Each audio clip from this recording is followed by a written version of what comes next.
Good evening. My name is Mark David Goss. I'm Chairman of the Kentucky Public Service Commission.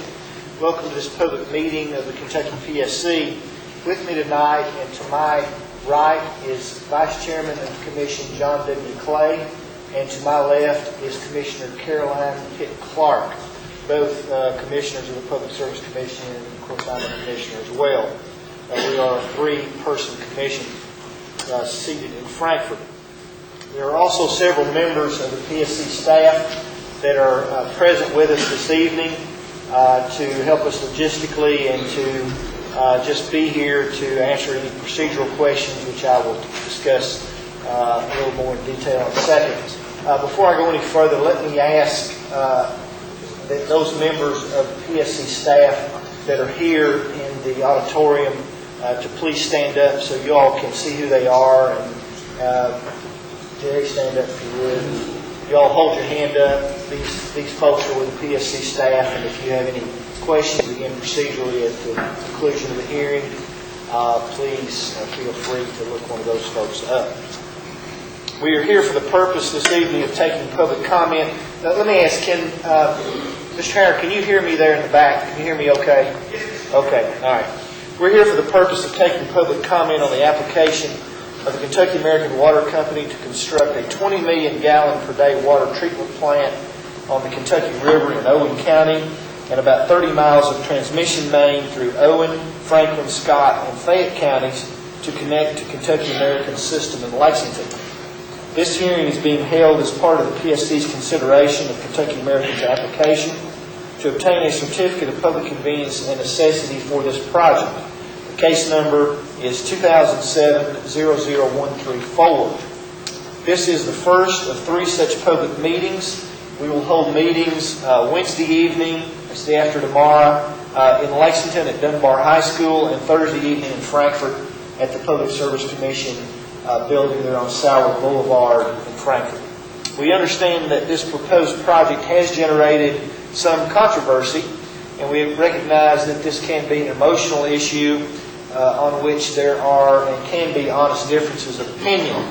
We trust that everyone here this evening will present their opinions in a respectful manner and will respect the rights of those with differing views to be heard.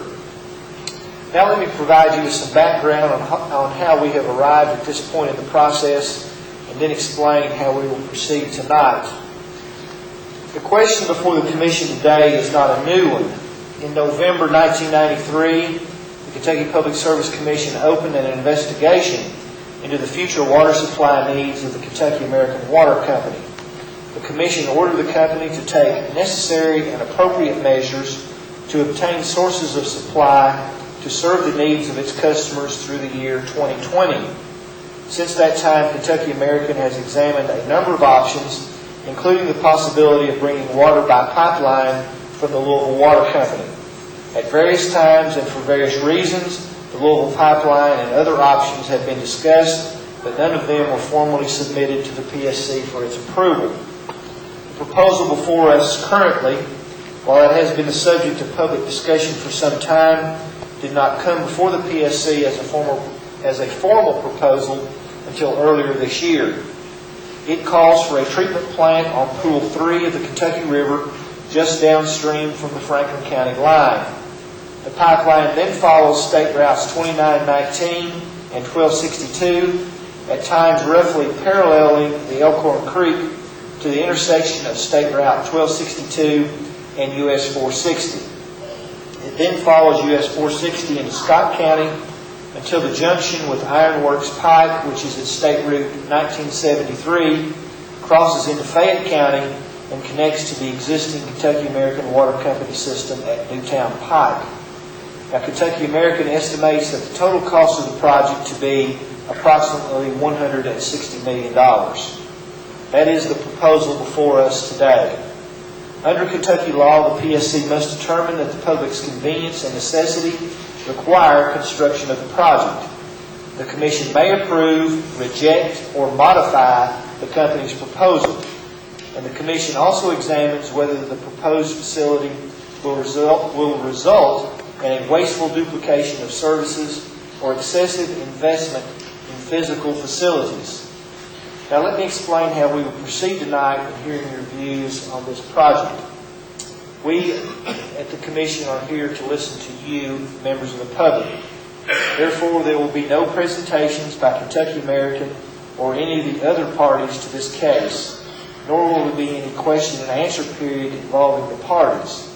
The Commission will be taking sworn testimony from them in a forthcoming evidentiary hearing. Allowing questions and answers on the record as part of this meeting creates the potential for procedural problems later in the process as we decide the case. However, representatives of Kentucky American have agreed to remain after the conclusion of public comments to meet informally with anyone who has any individual questions that they wish the company to address. We have also invited representatives of the other parties to remain as well to answer your questions on an informal basis. Now, I know that several members of the Kentucky American Water Company are seated down here to my right and to your left on the front couple of rows. I would ask those folks to remain down here toward the front at the conclusion of the hearing so that you can find them and so that they can identify themselves. Now, those of you wishing to speak should have indicated your intention to do so when you signed in this evening. If you have not signed in, please do so, whether or not you intend to speak, because we want to have a complete record of this proceeding, and we would very much like to know who all has attended.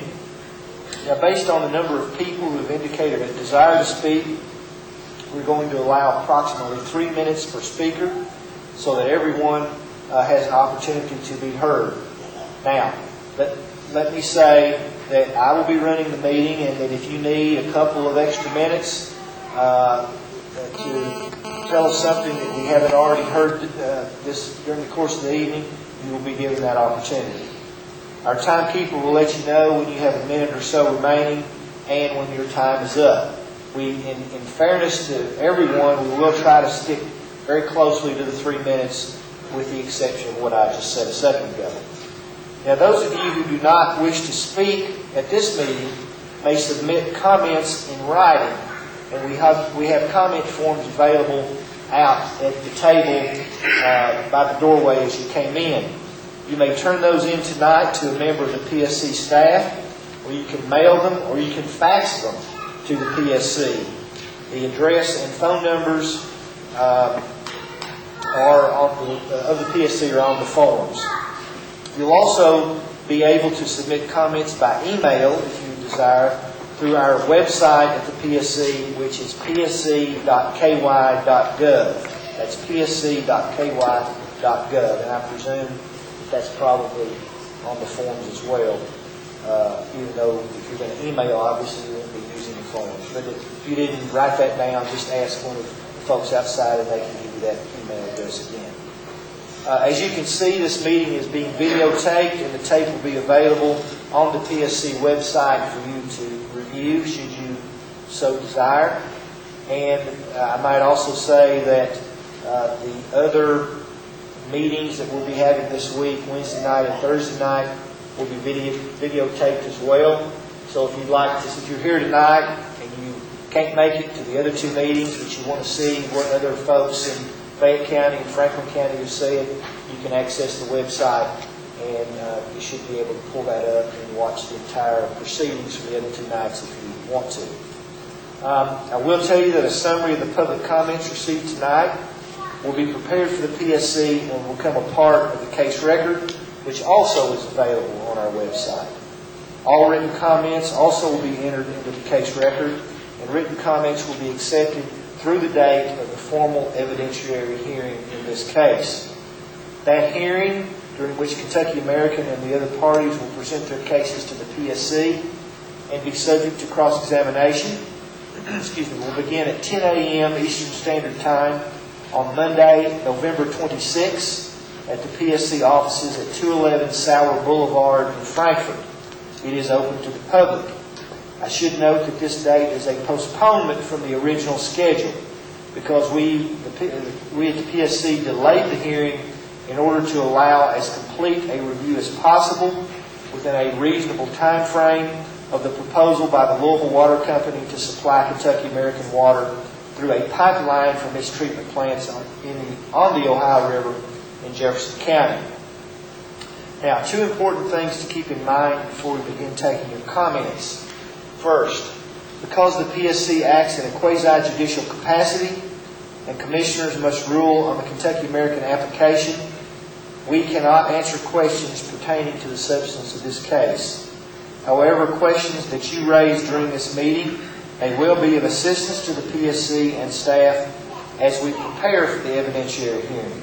And PSC staff will be available after the public comments are concluded to answer any questions that you may have regarding procedural matters in the case. And secondly, the PSC can consider only comments on matters that are before it and that it has the authority to review. The principal issue before the Commission is whether construction of the proposed plant and pipeline is a matter of public convenience and necessity. The Commission has no authority over environmental matters or condemnation proceedings, whether they involve private or public lands. Therefore, I would encourage you to focus your comments on the issues that we at the PSC can consider. Comments on matters falling outside the Commission's authority cannot be considered by the Commission as it reaches its decision in the case.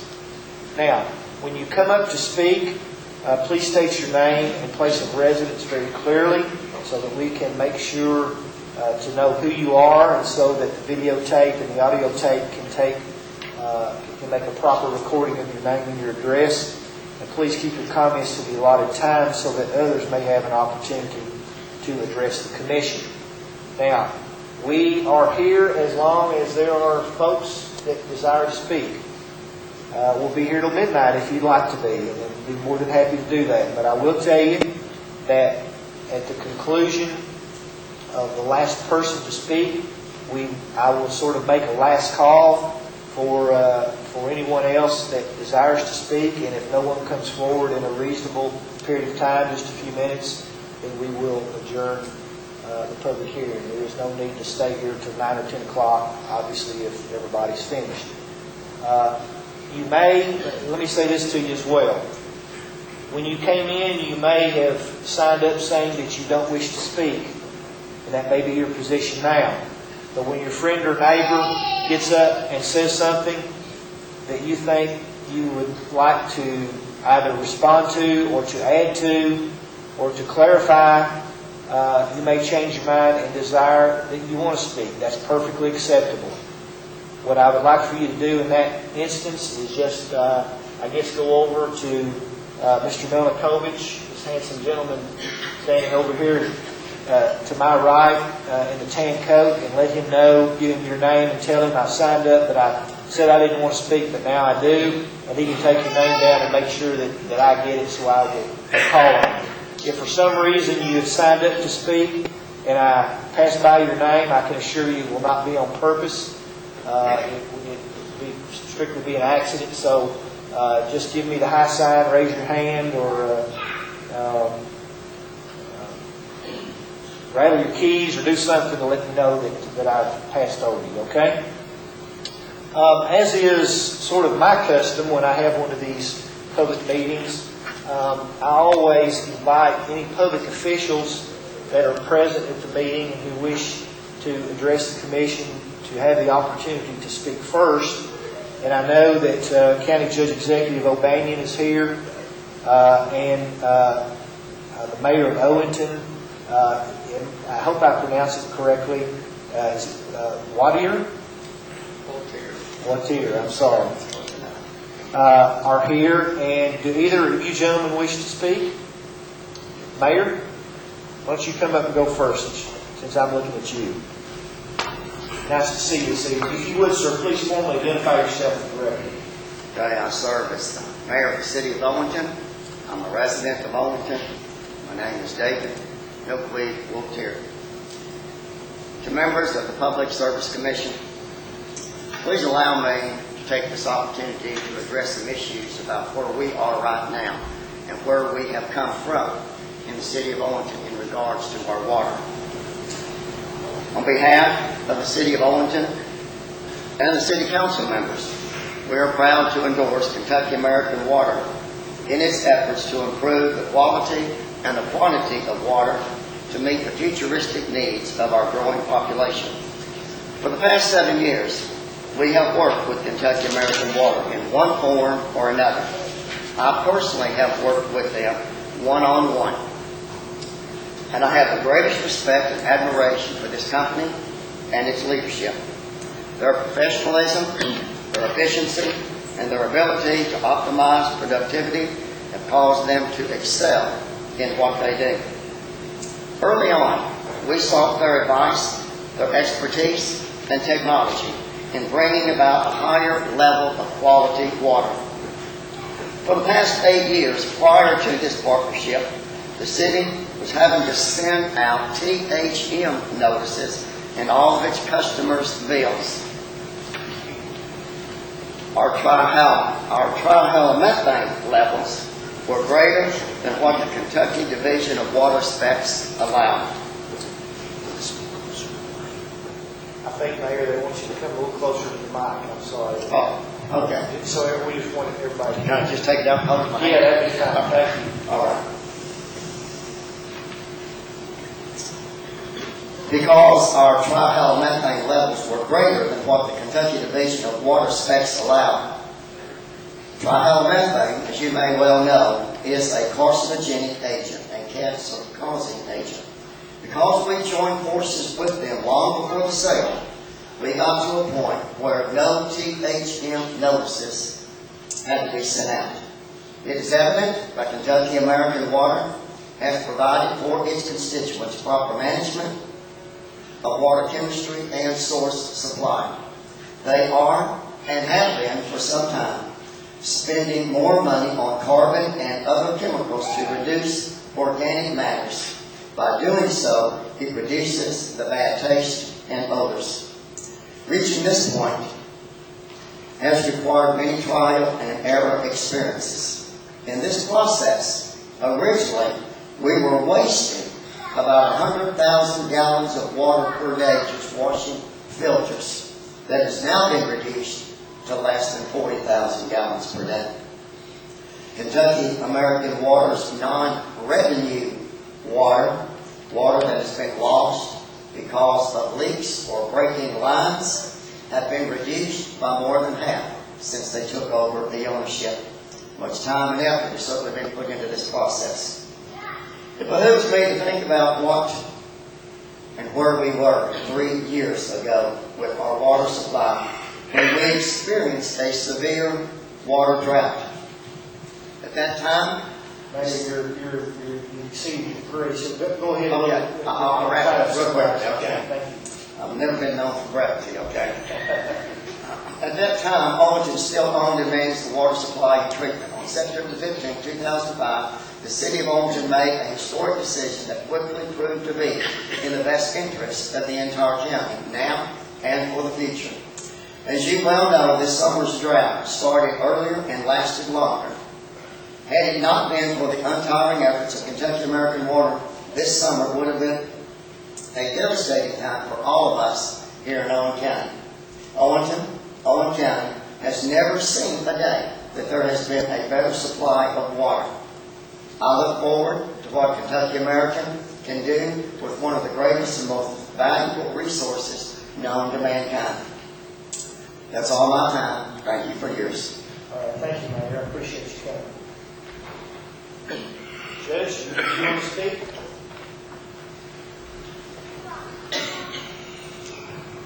To the members of the Public Service Commission, I appreciate you coming to hear our views. As we stand in this meeting today, we're involved in one of the worst droughts that I can remember. We are here today to discuss the possible option of helping our communities find a reasonable solution to this issue of drought relief. And at the present time, the option that is before you is the consideration presented by Kentucky American Water Company. It's the product that we feel will best serve us in what could be the very near future. This issue has been discussed many times over the years with no resolution. It's time to make a decision so this issue can be resolved. As members of the Public Service Commission, you should know that we have thrived under partnership with Kentucky American Water since 7 years ago.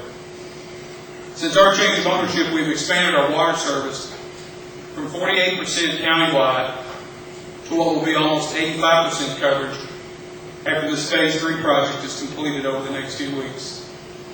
And we do all of that, and at the present time, we are on no water restrictions here in Owenton County as of today's date.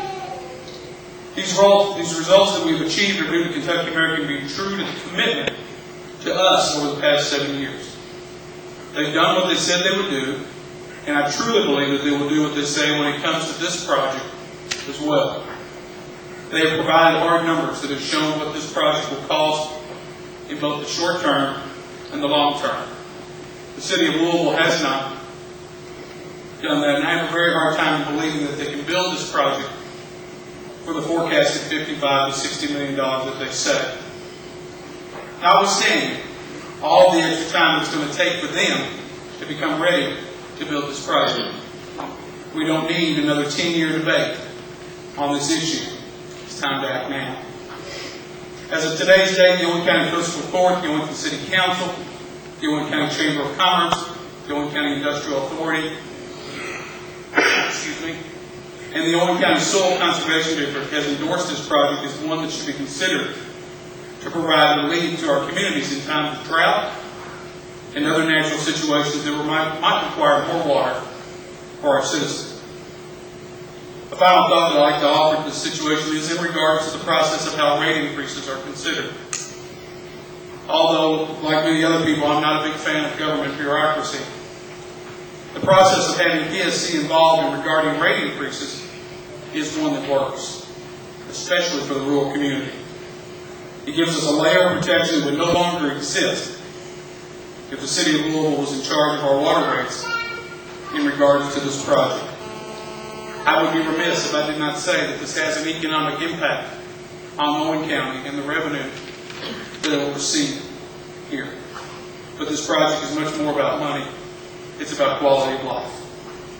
As members of the Public Service Commission, you have a sworn obligation to gather all the facts and to make an informed decision that will serve everyone in creating a better quality of life for us who live in North and the central part of Kentucky.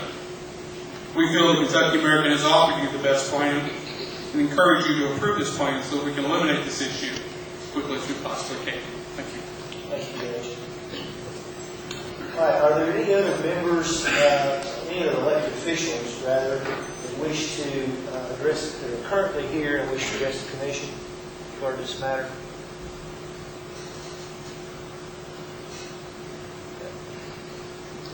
I would note for the record that we do have two Assistant Attorneys General in the audience tonight, Mr. Spinard and Mr. Howard. We appreciate them coming.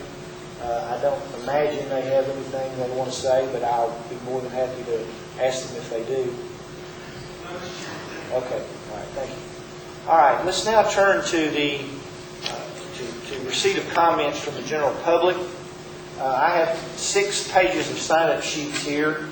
Several of you, as I said before, have indicated a desire to speak. So let me just start with the first individual that has expressed a desire to speak, and that is Bob Kingston. Mr. Kingston, would you come forward, please?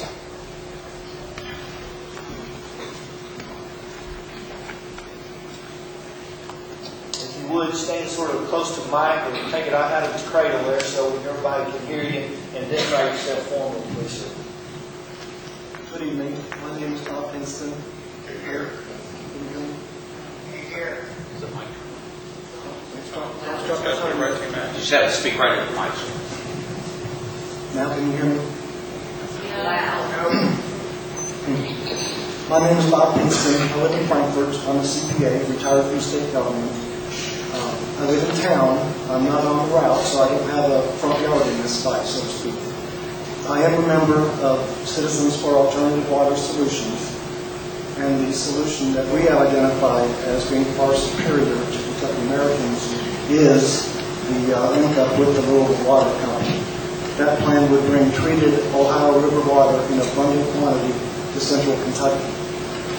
What Kentucky American never emphasizes is that it also plans to connect to the Ohio River. They recognize that Ohio's inexhaustible source of water is critical to Central Kentucky's long-term needs.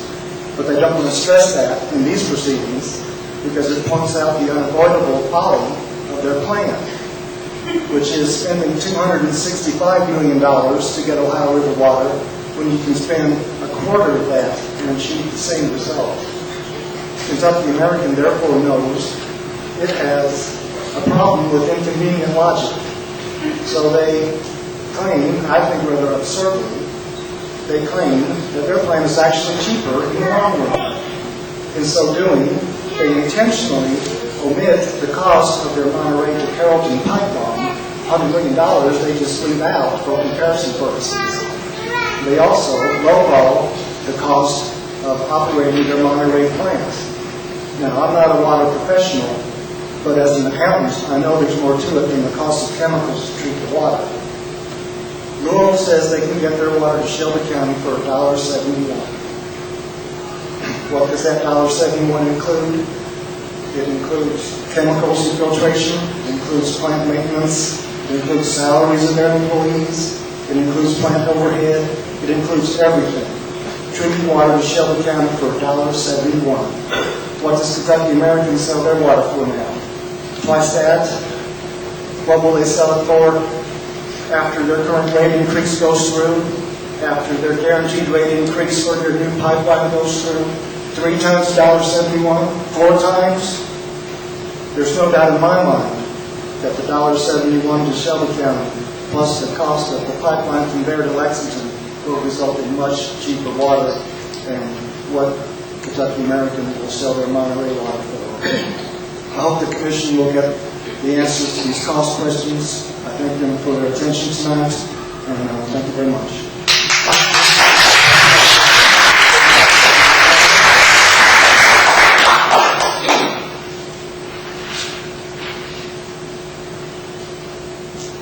Okay, the next person that wishes to speak is Frank Downey. Frank Downey.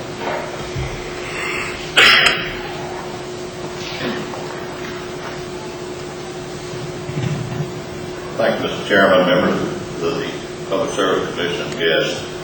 I'm Frank Downing. I'm retired as President and CEO of Water Electric Cooperative. I have 42 years of experience with the utility business. During this period, we've seen many changes in the community, and I'd like to speak to those very briefly. Kentucky American is the water supplier of choice in Owenton County. The Tri-Village Water District has been sold to Kentucky American of the Eagle Water Company, and also the city of Owenton. Part of this came about because of the assistance that they gave us as far as cleaning up the water supply and providing a reliable support of service to our water supply. We have 2 other points we'd like to have anchored to us. Kentucky American has received some comments from the city of Louisville Water Company. It's our concern that what type of judgment was used by the city of Louisville to have the amount of excess capacity that they say they have. I know that they are now working to attract other industry into Louisville. Will that remove and then cause a new plant to be built by the local water company? As the CEO of Water Electric, put in hundreds of miles of electric distribution line underground. We've just completed, as far as the city of Owenton and the Owenton Municipal Authority, a 22-mile gas line. I'd like to drive along US 127 north. Even this dry weather, we just finished the line in July. It's practically all healed over at this point.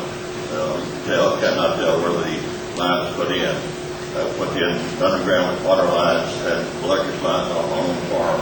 Just about like the same as subsoil rain. So these are some of the things I think Kentucky American certainly be looking at, and things we need to be aware of as time goes on. Thank you very much. All right, thank you, Mr. Downey. The next person desiring to speak is Charles, and I'm going to butcher this, Schimmer. Very good, Schimmer. And if you would, please, sir, some of the folks in the back are having a hard time hearing, so if you would try to speak right directly in the mic. I know I have sort of a bad habit of not doing that as well, so Yeah. if you could try to do that, I would appreciate it. Yeah, Charles Schimler is my name. I live in the southern part of the county. I'm opposed to Kentucky American's proposal. Kentucky American doesn't care about you or me or anyone else in central Kentucky. Kentucky American doesn't care about supplying water to central Kentucky. They care about building a pipeline and about making money, plain and simple. They have a track record that speaks for itself. Who in their right mind would give the control of water in central Kentucky to a company that's about to be sold on an open market? Wake up. Choose a better plan.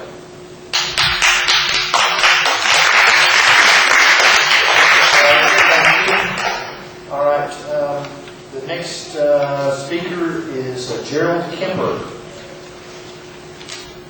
Gerald Kemper.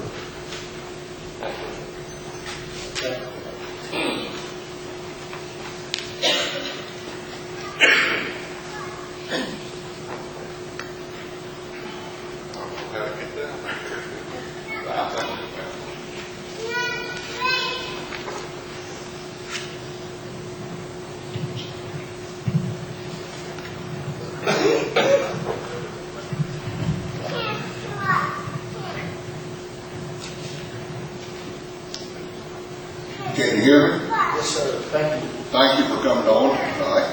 Nobody gave me a list to read off of or any notes or anything, so I just have a few very brief things to give you.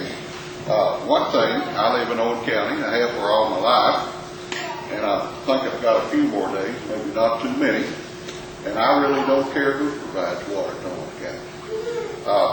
I do hope that someone does, and I think from the appearance of interest in providing a water line to central Kentucky, we're going to get some water relief.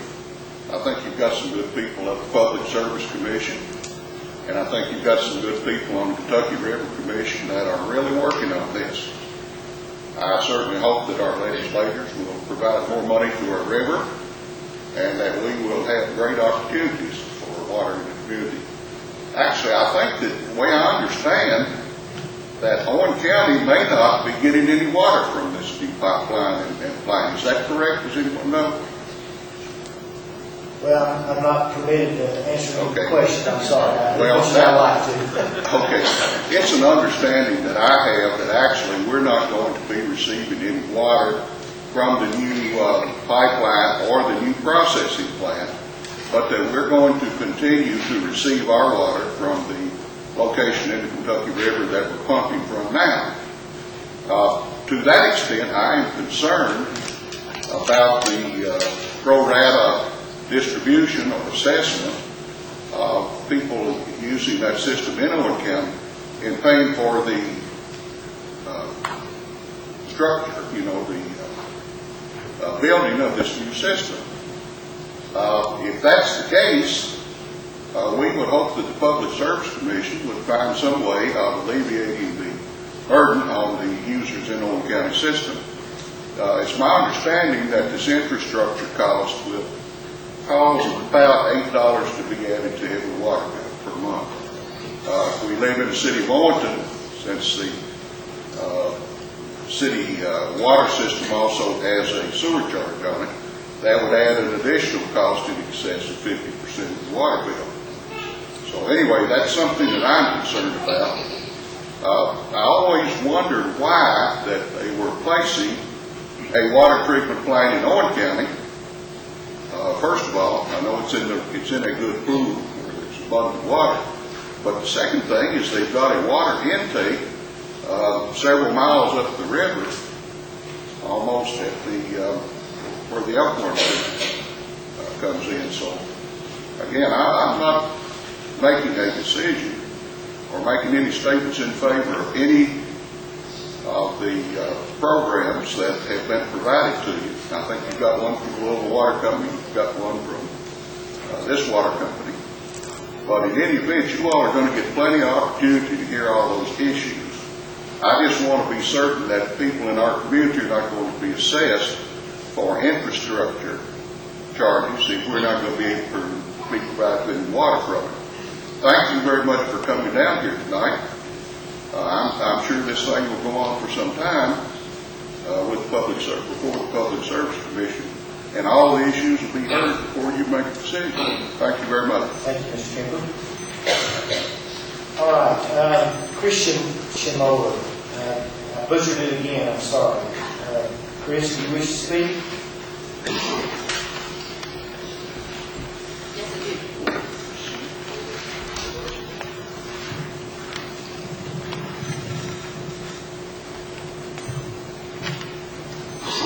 I'm going to be a little, about a minute over, but my sister's going to be way short. Is that all right? Yeah, you would just identify yourself correctly. My name is Chris Shimola. I live on the Franklin County, Owenton County line. Here's the issue as I see it. Our country is totally dependent on an unsustainable economy powered by finite fossil fuels. In a couple hundred years, we have squandered our country's natural wealth. We've plundered our forests, fouled our air and water, sent our topsoil downstream, drained our aquifers, and destroyed countless species and their habitats. In short, we live in a culture of waste, and we've gotten accustomed to it. If our country had had a serious discussion about living at a scale that fosters good relationships with the land and future generations, we would not be having this hearing tonight.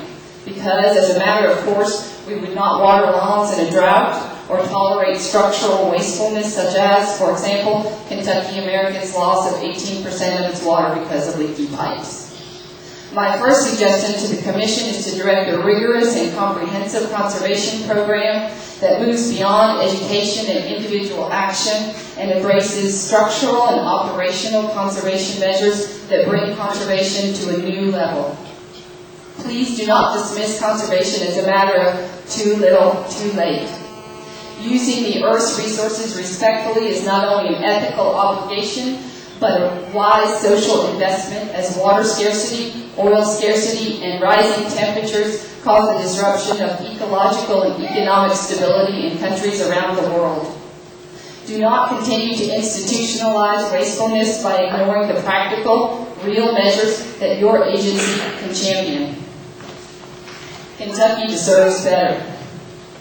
So, Kentucky American wants to build a multi-million-dollar treatment plant near Monterey and bulldoze a pipeline cross-country to Lexington.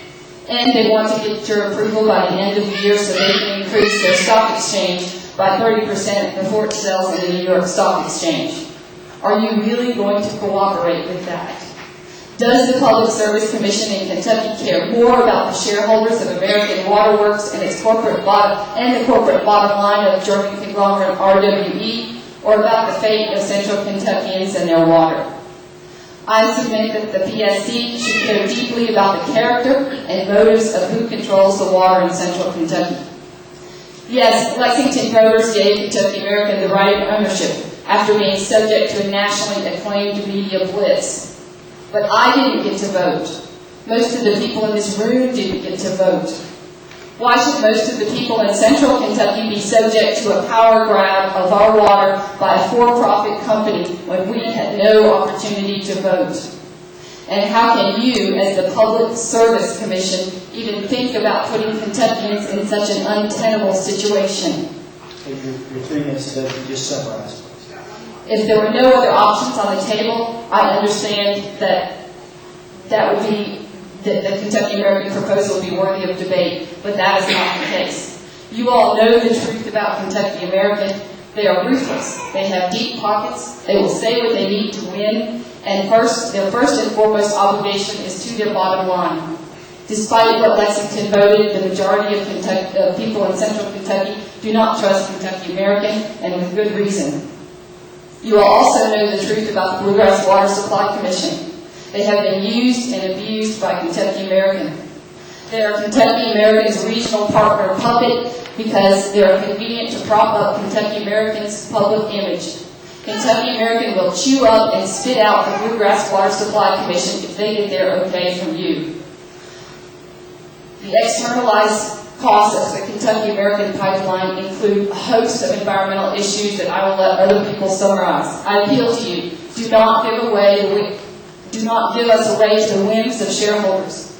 The issue of Kentucky American's pending sale trumps all others. There are alternative solutions such as going to Louisville or intermediary steps that can and should be explored before the Public Service Commission should entertain the suggestion of handing a monopoly of water to a for-profit corporation. Thank you very much.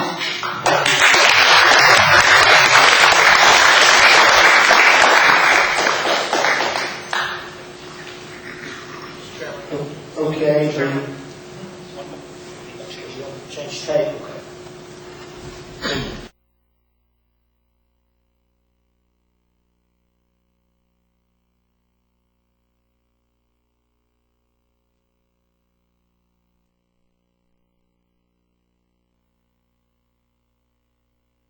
All right, the next speaker is Don Hasslin.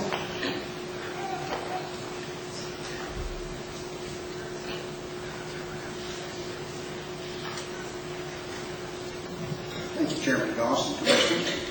I'm Don Hasslin. I'm the Director of Infrastructure Development of the Bluegrass Area Development District in Lexington. I think I can make my comments in 3 minutes. I'm a professional engineer and have been an employee of the Bluegrass Area Development District for 35 years. One of my primary interests is and has been water supply planning. Through my employer, I was involved in the early years of this decade with an ad hoc group of 17 Central Kentucky municipal water utilities and private water utilities. This was called the Bluegrass Water Supply Consortium. In 2004, the Bluegrass Consortium became the Bluegrass Water Supply Commission and entered the state government under KRS 74. Working with the Water Consortium early in the century, we were involved in the $400,000 regional water supply study. That study was undertaken using a team of professionals with a national reputation. In fact, we hired a group from Maryland because we wanted somebody to come in who did not have any agenda, did not owe anybody anything. We went out and got somebody completely from an out the region. Within the regional study, tens and tens of water supply concepts were studied, finally narrowing that group to 5, 3 plant, and the purchase of potable water from a local water company. In fact, since 2003, 5 different versions of a local water company concept have been studied. The outcome of the regional study in early 2004 favored the Kentucky American Pool 3 plan. In fact, that concept was unanimously adopted by the 17 study participants. While the local water concept certainly has the lower first cost, its higher annual cost demonstrates that the Kentucky American Water Pool 3 plan has the lower present worth. Therefore, the Bluegrass Area Development District favors the Kentucky American Pool 3 plan. Thank you. Thank you, Mr. Hasslin.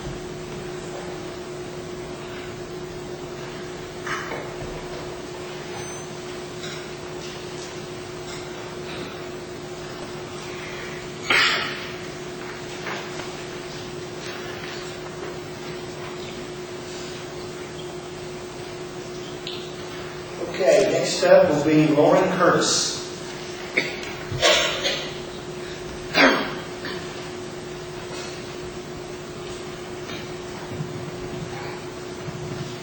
you for letting me speak. I'm Warren Curtis, a resident of Owenton County. My land is not affected by the proposed pipeline. However, it seems to me that there are 2 choices between a route that goes along Highway Interstate 64, already extremely disturbed, and a route that goes across Owen County and Franklin County land that is beautiful, as good country as there is anywhere in the world. I ask you to spare the land in Owen County. Thank you. Thank you, Mr. Curtis.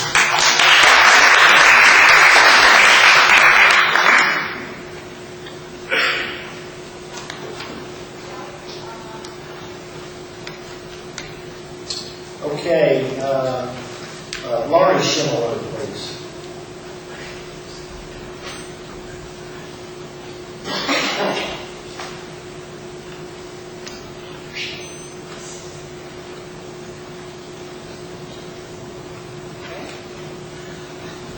say my name again? Lori Schumer? Yes. I just want to know why it is that the average Asian Indian family uses 5 gallons of water a day, and the average American uses 300 gallons a day. If we have a big, massive pipeline, we're going to waste more. We waste half of the food that we produce in this country, and we will waste more water with a bigger pipeline. Tearing up the country for this pipeline is wrong. Wasting is wrong. To be so egotistical that we don't respect other species is wrong. So if we cut across all this beautiful country and tear it all up, for what? So we can waste.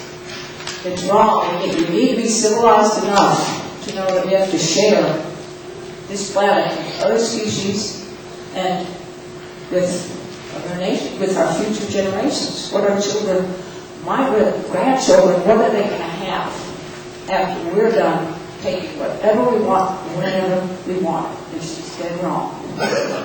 Thank you. It's either Dana or Dara, I'm not sure which. Carlisle. Thank you. It's Dara Carlisle, and I live on Case Branch Road in southern Owenton County. I want to address one of the environmental issues that I've not heard Kentucky American talk about, and that is the 8-foot trenches that you're going to dig to put these pipelines in. Very few places in Kentucky have 8 feet of soil, so that means that they're going to be blasting bedrock and hauling bedrock away, which will disrupt shallow groundwater flow. It will affect springs everywhere along its path, creeks and farm ponds. And I just think it's wrong. It's a bad idea. Good.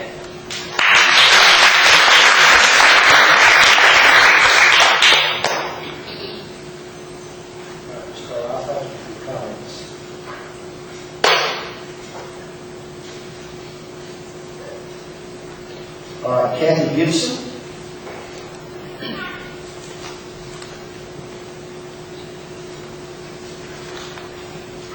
I don't think you're going to have any problem hearing me. I don't even need a microphone. My name is Kathy Kingston. My husband Charles and I live on 1598 White Oak Road, Stepping Ground, Scott County, Kentucky. We do not get our water from Kentucky American Water. However, we are one of the landowners that this proposed pipeline will go across. So I am in odds with that, or we are in odds with that. My main concern, though, where Kentucky American Water proposal is that this plan will not meet the region's long-term needs. A second pipeline to the Ohio River will be needed. At this point, all we have heard so far is the cost of the first pipeline. Whomever they sell their company to, is it going to be guaranteed that they're going to follow through with phase 2 of their plan? The water that will be coming in through this pipeline, going through our property, will not benefit us. And when I asked Kentucky American Water's representative when they called to try to get us to sign an easement, what was, quote, in it for us, he politely told me nothing. My concern, though, also is in Scott County, we have been trying to get a reservoir. And that has been a long-term project. If you allow Kentucky American Water to go on with this, where does that put the reservoir issue in Scott County? We will be contingent on having to depend on Kentucky American Water. Also, is this plan of Kentucky American Water, which will be very timely now, drought-proof? What happens if they're pulling the water from Kentucky River? What happens if something catastrophic happens in the Kentucky River? Where will they get their water then? If the second phase of their pipeline to the Ohio River has not been installed, I would strongly suggest and ask that the Commission look at all of the issues on the table and ask some of the tough questions. not only for your own sake of mind, but for the very public from whom you are supposed to be speaking for and looking out after. You've allowed us tonight, Wednesday night, and Thursday night to bring issues to you, and we thank you for that.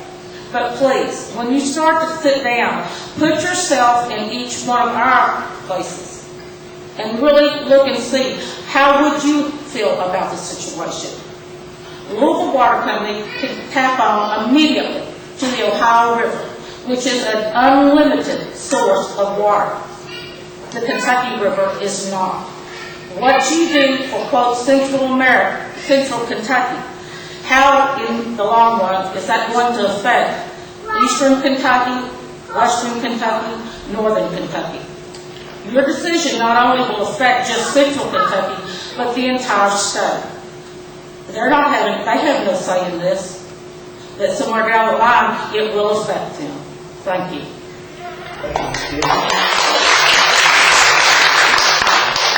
Okay, William, I'm going to guess at this. William O'Banion. Oh, that's you, Judge. Come back. Sorry. All right. Okay, Lenny Stoltz, the second. My name is Lenny Stoltz. I'm the Executive Director for Bluegrass Area Development District, and the Bluegrass Area Development District represents a 17-county region of Central Kentucky and is made up of judges, mayors, and citizen members. They've asked me to appear tonight and to read a resolution that they passed on at their meeting on June 20th to express the urgency that this issue be addressed. And if I may, We'll come just a little bit closer to the mic. Thank you. I'll be okay. So, Thank you. I would like to read the resolution, and then I would like to introduce a copy for your record. Resolution of the Bluegrass Area Development District in regard to the importance of the Bluegrass Water Supply Commission's efforts to address in the near term the serious water supply situation that adversely impacts the region. Whereas the Bluegrass Area Development District has been involved in addressing water supply issues for its entire 36-year existence, whereas the AD was among the leaders of the water supply expansion effort that began in 1999 with the AD's involvement with the Bluegrass Water Supply Consortium and continues to this present time with its successful organization, the Bluegrass Water Supply Commission. Whereas working through the AD, a comprehensive engineering and financial study entitled Water System Regionalization Feasibility Study, the study was undertaken utilizing a nationally acclaimed team of professionals with the published 2004 study receiving a unanimous approval by the participating cities and water utilities. Whereas the study recommended a joint equity ownership effort with Kentucky American Water in the construction of a new water treatment plant using its source, Kentucky River Pool 3 in northern Franklin County, and the installation of a large diameter water transmission line from that new water treatment plant in a southeasterly direction to the central Bluegrass region to connect to an already existing Kentucky American Water line network. Whereas the Bluegrass Water Supply Commission also plans to install in its Phase 1 effort potable water pipelines to connect the municipal water utilities of Winchester, Nicholasville, Georgetown, Frankfort, and Paris. Further, the Bluegrass Water Supply Commission has Phase 2 plans to reach the municipal water systems of Mount Sterling, Lancaster, Berea, Cynthiana, and perhaps even others as the need dictates. Whereas a safe, adequate, dependable, and affordable source of potable water is required to supplement existing water sources in many areas of the Central Kentucky region for the purpose of sustaining the quality of life and to sustain the economic vitality of the region. Now, therefore, be it resolved by the Bluegrass Area Development District, acting by and through its Executive Board of Directors, as follows. I'm not going to go on reading this. I would like to introduce it into the record, but I would like to state one other position that the Area Development District Board expressed at their last meeting, and that was that when we began this effort, and actually we go back to our beginning in 1972, it was the Kentucky River that was always the solution for the Bluegrass region. And it was their belief that after some discussion that should any alternative be chosen, any treated water that's pumped back into the Bluegrass region should be subject to the Kentucky River Authority assessment in order to ensure the long-term viability of the dams and locks. With that, I'll conclude. Thank you, Mr. Phelps. We'll set that. Mr. Woodrow, I'm going to hand you your notice, so you make sure these are ready.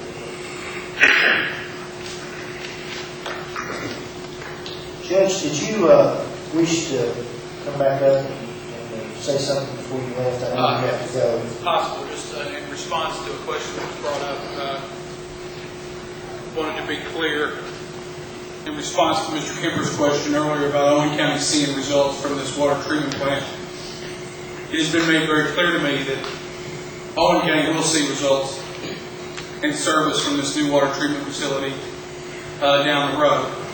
And that being the case, that's one of the main reasons why I support this project, because we are going to see those results. So I just wanted to respond to that question. Okay. Thank you, Judge.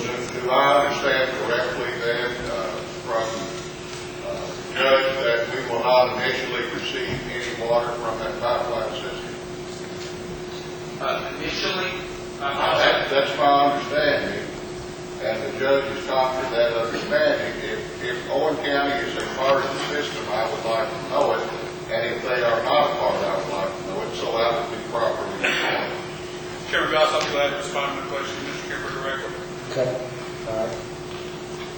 Mr. Kemper, he said he's going to get with you and answer your question. I'm sorry? He said he's going to get with you here on his way out, and he's going to answer your I question. think I'll go to a better source. That's your call. All right. Next, is it Tony Barkley or Tona Barkley? Tona, I'm sorry. All right. Good evening, Miss Barkley. How are you? I'm fine. You will come a little closer. Thank you. I'm sorry you have to get so close, but acoustics are not that great. All right. Yeah, that's fair. Identify yourself if you would for me. Okay. My name is Tona Barkley. I live in southern Owen County, almost very close to the Franklin County line. And I'm speaking on behalf of myself and my husband, John Herod, who couldn't be here because he's teaching fiddle lessons. I respectfully acknowledge that there are some very excellent benefits of this plan for Owen County in terms of tax revenue. If there weren't other things to consider, I'd be all for that. Likewise, the fees that will be coming to the Kentucky River Authority, I'm all for maintaining the locks and dams on the Kentucky River. I just don't think that this plan is the way to obtain those funds. That's an important issue, but it shouldn't be a deciding factor in your decision about this. If there were not a better alternative, the sacrifices that are going to have to be made as this plan is approved might be worth it, although I agree that conservation needs to be, we all need to be aware of that and work on that. But there is not just a better solution, but a much better solution, the Louisville Water Company, I believe, because when you factor in phase 2, the Kentucky River is not going to be a long-term solution. And there are flow problems, there are problems with aquatic life in times of drought, if you take out too much water in times of drought. So the Louisville plan, I believe, is truly less costly. It's less environmentally damaging. You're not going through areas that are largely undeveloped. You're encouraging sprawl because with the Kentucky American plan, because I understand that developers can hook on, individuals cannot. So we don't want to encourage sprawl in this beautiful area, and it's not necessary. The alternative, the Louisville alternative, also provides a two-river solution, redundancy, which I think is a security issue. It is an unlimited source in one step instead of two steps, which I think is very important. And also, the Louisville Water Company has an excellent record on rate increases. And I know you have a 29%, a request for a 29% increase from Kentucky American right now. I don't think the Louisville Water Company has ever requested anything close to that. So that's another issue. So to me, there are two possibilities here, one of which I see as potentially very damaging to the people who live in the area of the pipeline, to the people, the animal life, the streams, all of these things, the underwater flow. And Your 3 minutes, okay. if you just summarize, please. Okay, so obviously, I'm for the much better alternative solution, and I hope you will see it that way also. Thank you. Thank you. Okay, Fonda McWilliams.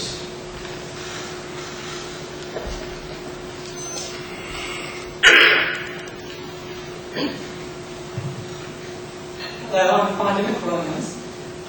I'm a resident and landowner along the proposed pipeline route. We live just over the Owenton County line in northeastern Franklin County. I was initially opposed to this project because of the damage it would do to the rural landscape in my neck of the woods. As I learned more about the project and the alternatives to it, my reasons for opposing it have only grown. To start with, the Kentucky River is a source of water, as has already been noted, is not adequate for the needs of Lexington and Central Kentucky, and certainly not drought-proof. Kentucky American has already acknowledged that within 10 years, the second phase pipeline construction to the Ohio River will be needed in order to meet source supply needs. If the Ohio River is eventually, and in the very near future, going to be tapped into, then why not go there directly in the first place? Secondly, the cost of this project, phase one, is around $160 million compared to the Louisville Water Company's recent estimate of $50 million for a pipeline project that uses the I-64 corridor. The Louisville Water Company alternative addresses both supply needs and cost containment. It has the added benefit of already following a developed corridor, which lessens the impact on the route. I urge you to deny this current proposal and to act responsibly in the best interest of ratepayers to encourage a better water supply alternative. Thank you.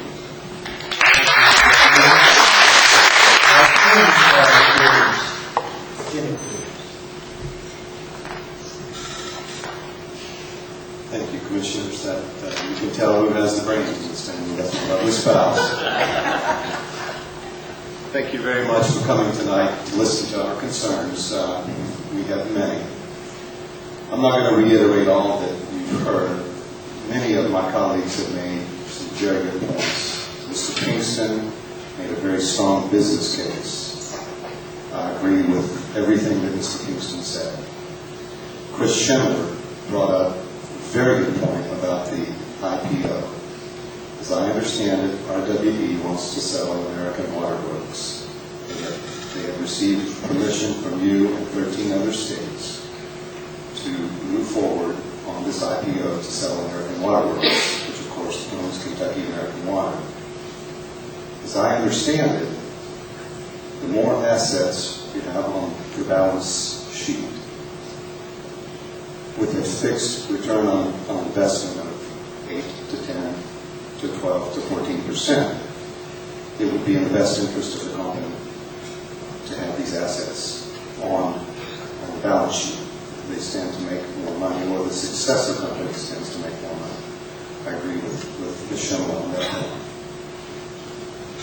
I agree with Mr. Curtis about the Golden Triangle and staying on with if you have a water transmission line, a long distance, large water transmission line, a 42-inch transmission line. I agree staying on the interstate corridor makes a lot of sense. Ms. Carlisle's concerns about the springs drying deeply concerns me as a property owner along the pipeline. And I know 2 or 3 3 different horse farms who are dependent upon this that are very concerned about losing their springs. They will not have water from this pipeline. I agree with Ms. Gibson's eloquent points on the 2 phases. I agree with her on the drought, that this proposal will not drought-proof Central Kentucky. It will not provide the redundancy that's needed. I like what Ms. Barkley said about unsustainable sprawl. I think unsustainable sprawl is expensive to all the taxpayers. The citizens will demand roads, they will demand sewers, they will demand all sorts of infrastructure needs. This is unavoidable when you rip right up through the Golden Triangle with a water pipeline as big as this. Finally, I'd like to close by introducing into the record a copy of a newsletter called Bluegrass Water Project Update, volume 1, number 1, June 1998. Kentucky American Water Company. Okay, your time's up if you still need to summarize. This document right here is about a 6 or 8 pager. It makes a case, a very strong business case, for a Lexington to Louisville water pipeline. And I want to quickly read a couple of statements. Kentucky American has deliberately and responsibly reviewed over 50 options available for source of supply. Moving on, I'll skip some. The unpredictability of river flows continues to be a serious concern to those living in central Kentucky. Skipping forward. The option to purchase treated water from the Louisville Water Company will eliminate the need for additional investments in plant capacity to overcome the treatment plant deficit. The pipeline will provide the treated product to existing and new customers without requiring additional construction to increase plant capacity. And I think the Public Service Commission is most interested in capacity and duplication of capacity. I'll stop right there. I've used up all my time, but I will provide you with a copy of this 9-year-old. Thank you very much. Thank you. If you would just get that to Mr. Rucher or Mr. Melicote, so you can do that. Thank you. Okay, the next speaker is Patrick Kennedy.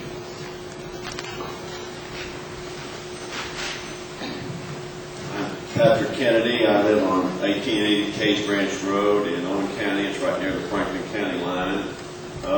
Just turned 60 this year. I grew up in Franklin County in Hemp Factory Hill. I sat there and looked out over Lock 4 and played in the river much of my youth, canoed and paddled in it. I've been involved in around this part of the country, been around here and around the rivers a lot. And when you sit there and kind of watch the river over the years, you see it pool up. It's not uncommon. I think there was a case a few years ago that I never forgot, was when the water got so low, the hogs got out on it on Lock 2 or on the M2 and were eating the moss.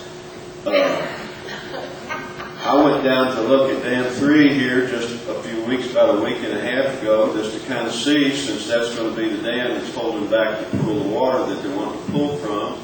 And, you know, it did have water coming over. I don't know that that water would supply the central bluegrass area in a drought situation like we got now. I think you could have walked across that dam, but the water was going across it real low and you could see the dam was broken up. I don't think if the water was not flowing over it, you could walk across it. The dam was broken up so bad. So that makes me wonder, does anybody consider the cost of a new dam in what this is going to, and if that's not considered, it ought to be, and they ought to take a good look at that one, because if we're going to be dependent on that pool, that's a dam that's going to be holding it back. You said earlier in your comments, when you were talking, that we were looking for a water supply to sustain this area to 2020. Well, I'm wondering if that's barely 12 years away. Maybe we ought to look a little over 12 years away, a little, at least maybe past 2020. And I think even if it costs the same to pull it from Louisville, it would be a better idea to pull it from Louisville if we're going to have a supply of water that will last us for many generations instead of looking just for 12 years. So I hope you all will look at that. Appreciate you coming. Thank you very much. Thank you. All right, you will Bowman is next.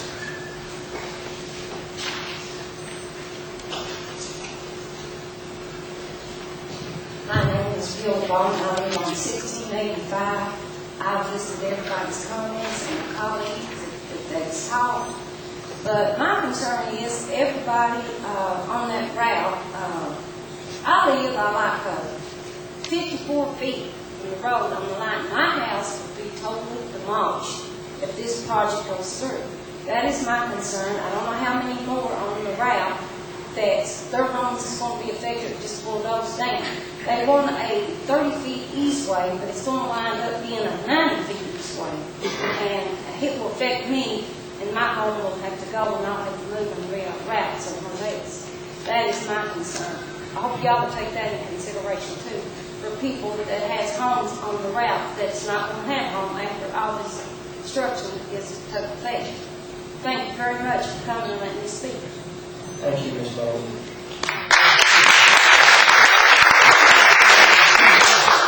Kathy Lucy. I probably butchered that name as well. I apologize. Thank you all for being here. You want to step a little closer to the mic? Excuse me.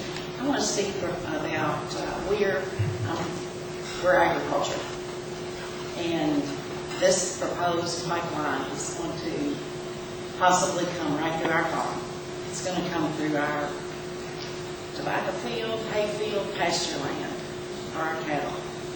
We have ponds, and we all know what digging of this sort will do, trenching of this sort will do. And we asked Kentucky American Water if are we going to be able to tap on if they destroy our ponds and our springs. The answer was no. Now, what are we supposed to do? Now, I get emotional when I talk about agriculture. These are hard times for everybody. This summer has not been easy. We have not enough hay for our cattle and the sell on. And this water line is not going to help us. It's wasteful, it's destructive, and we're looking for you all to give us some support. I am against the Kentucky American Water. I'm happy for the people of Owen County that are now getting some water from their treatment plant, but to come across the country is ludicrous. Look at the cost. People can hardly afford the gas to go to work nowadays.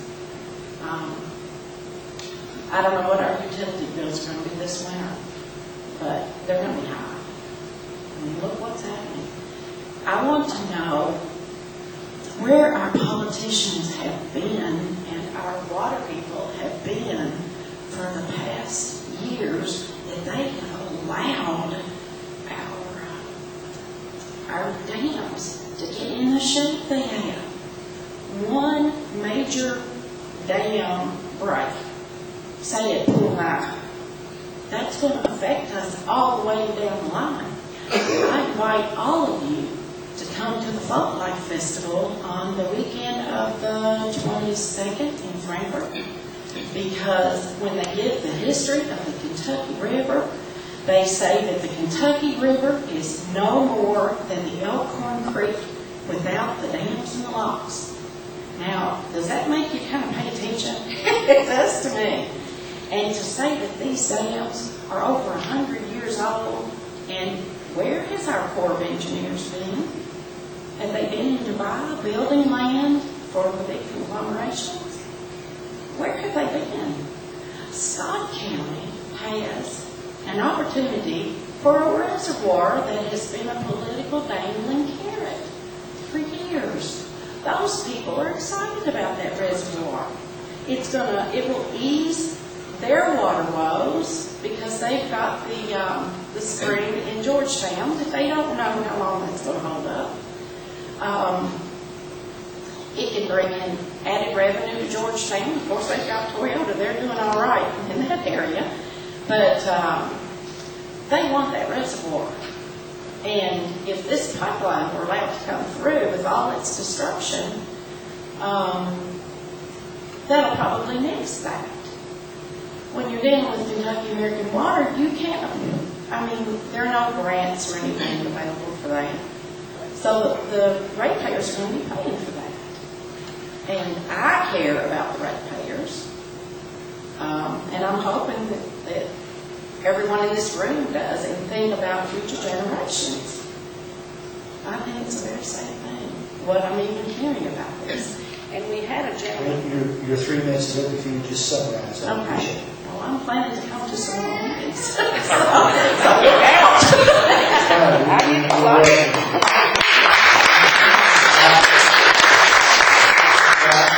I didn't mean to cut you off. I'll give you 30 seconds or 45 to summarize if you need to. I'll be back. Okay.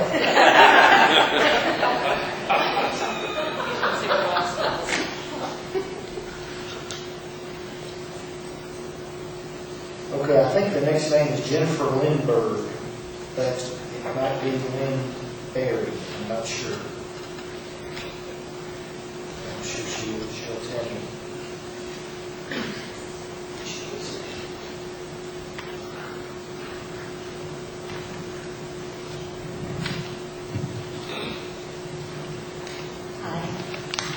Hi, would you identify yourself for me, please?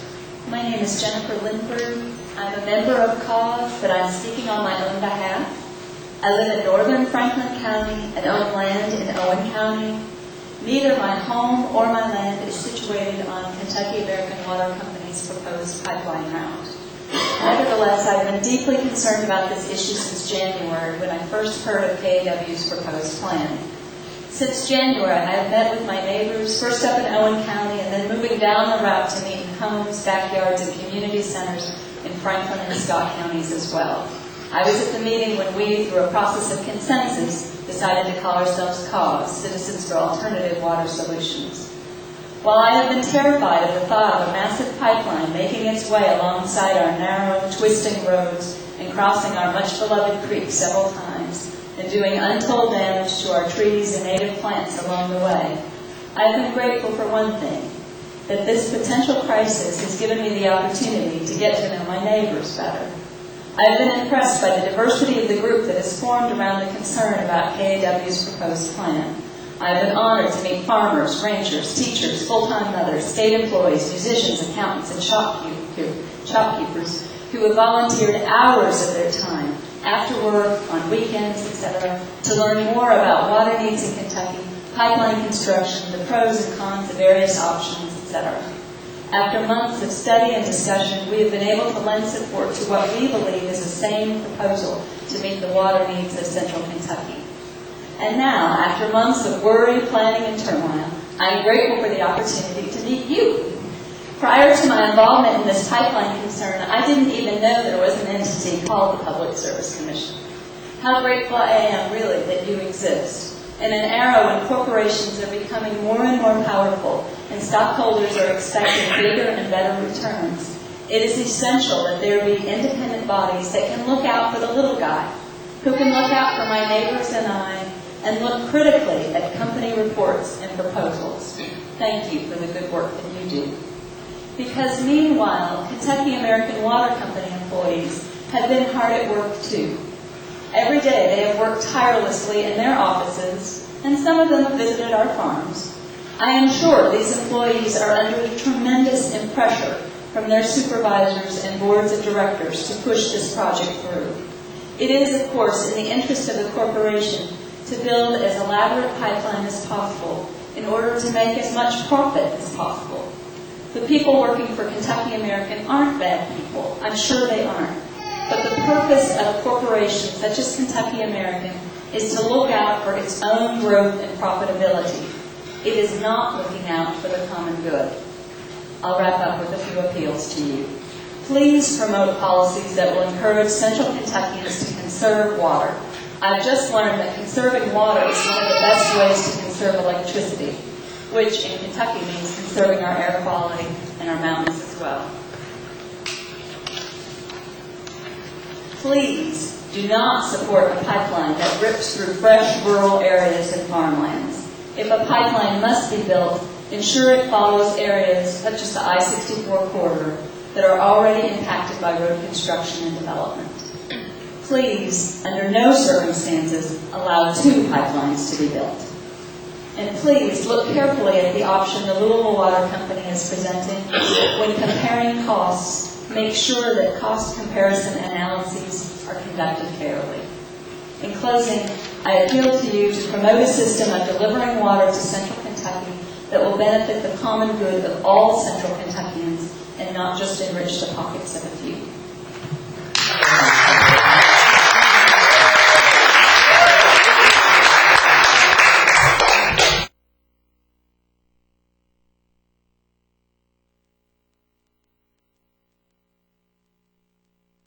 Next to speak is Linda Kubala.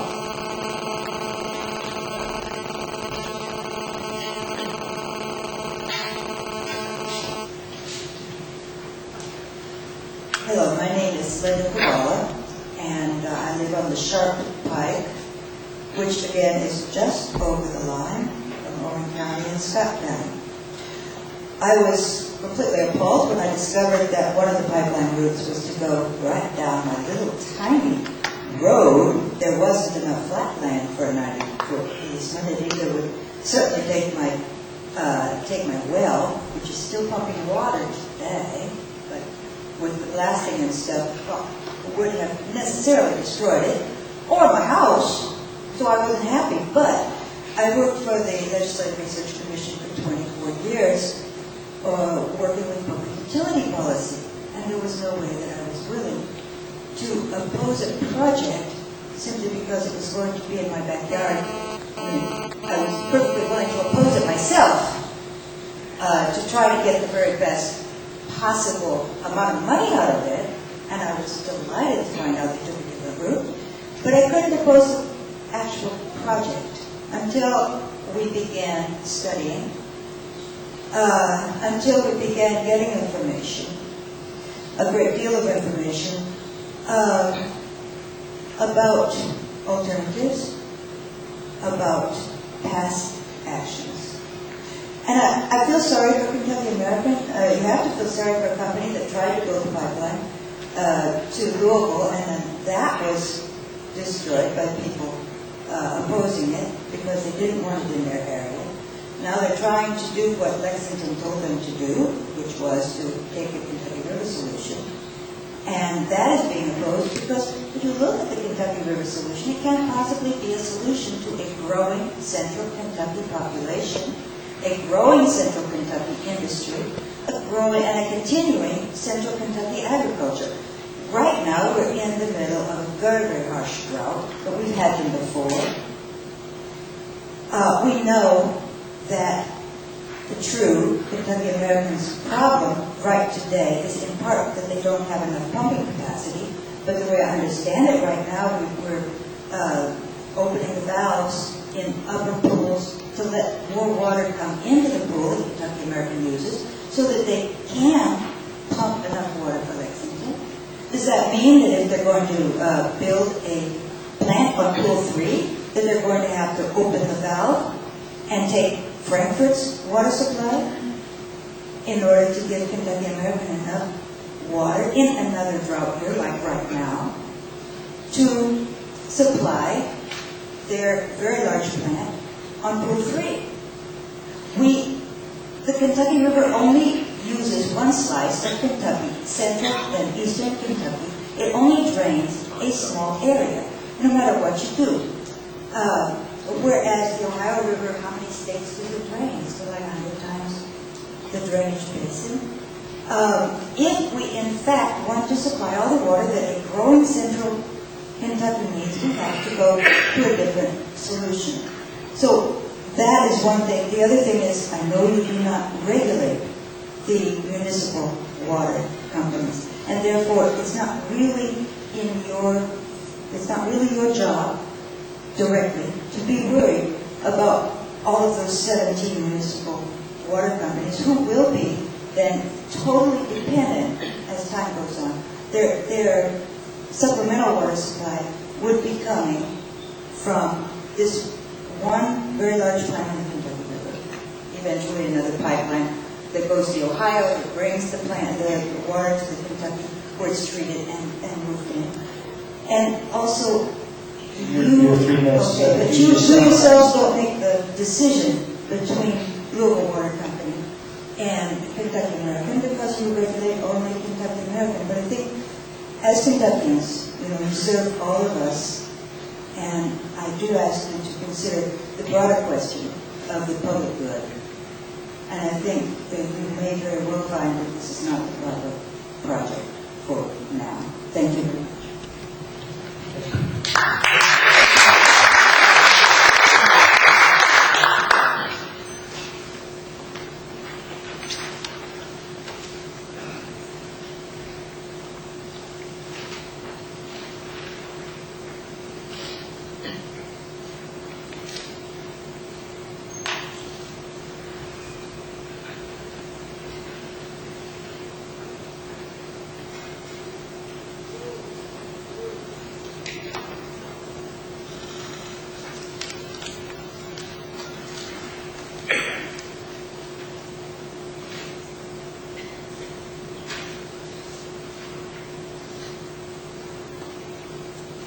Okay, Trina Pfeiffer.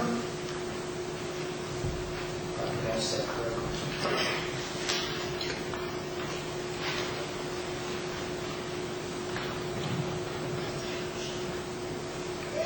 I'm Trina Piper from Gregory Woods Road, which is just north of Kingston. The costs of the proposed pipeline include disruption of groundwater flow resulting in damage to creeks, wells, and springs, destruction and loss of property, deforestation, crossing 9 creeks nearly 24 times, damage to rural roads, safety hazards from heavy equipment on rural roads during construction, piggyback right-of-way development, and sprawl along the pipeline corridor resulting in burdensome costs to local communities who must provide services to this unplanned development. Most tragic would be the loss of the rural character of one of the most beautiful places in the world. The only efficient thing about the proposed pipeline is the way it would increase Kentucky Americans' infrastructure worth. $160 million for a pipeline that will not meet your mandate to give drought protection if it goes to the Kentucky River. The Kentucky River is considered a limited resource. The Ohio River, meanwhile, is considered unlimited, and as we've heard, that pipeline already extends to Shelbyville. And why we need to do a phase 2 construction at untold cost through Carrollton to the Ohio. Why do we have to go out of our way to get Ohio River water? I imagine the planners of the pipeline in an office looking at a map of the area and looking at the countryside and thinking, oh, we'll go through here. Nobody lives here. Nobody that matters. These folks won't take a stand on this. They won't care. Well, they're wrong. We care. We're here. We live in this area, and we don't want a pipeline to rip through it when a pipeline can be built more efficiently through the I-64 corridor. Thank you very much.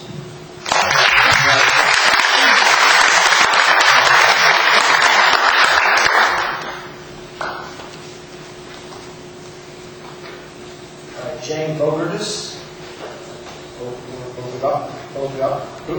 Bogardus. I'm not sure which pronunciation is correct. I apologize. I'm Jane Bogardus. Bogardus, okay. Yes.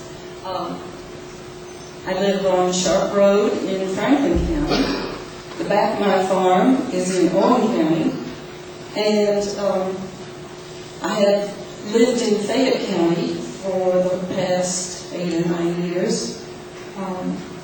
And I did vote to condemn the Kentucky American Water Company when the referendum came up in Lexington. I guess I'm in a unique position that I was able to vote there, but of course the referendum did not pass. And so I have moved to the country, to my dream home, and have found that the beautiful countryside is endangered by Kentucky American.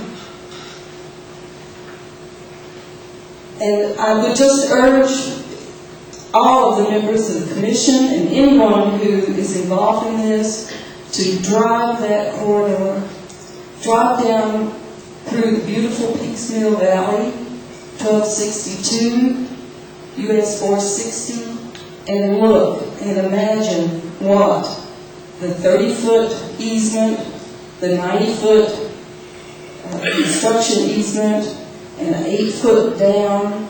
Imagine the destruction of the soils and the destruction of the wildlife